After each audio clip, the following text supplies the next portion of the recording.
Maka dia komelo ki makaroba. Ia natama na ulas Sulhijjah isunnakan aja na tatoba aja na takelu.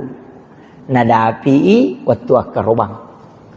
Jadi ko tama di Sulhijjah namana saki me makaroba aja tatoba aja takelu.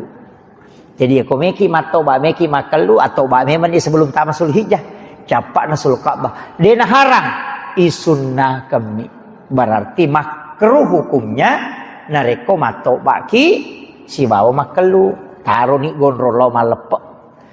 Tapi engkau tahu tu tahu nasa waya cepi ku ama kakali liak ko dia ni kelu. Kata mako tu wae patodo itu. Jadi kan makruh tu disunnahkan berarti kebalikannya makruh. Nah.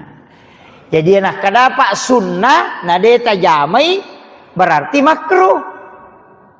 Jadi itu pada kau masih kita ya kau aja atau tetap palayolo kau totama itu sunnah.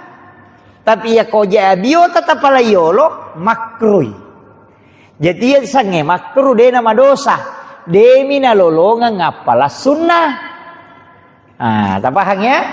Jadi aku maka disunnahkan berarti aku mau jamai lolong aku apalah. Tapi ya kau demo jamai demo madosa. Demi tol lolong ngapalah.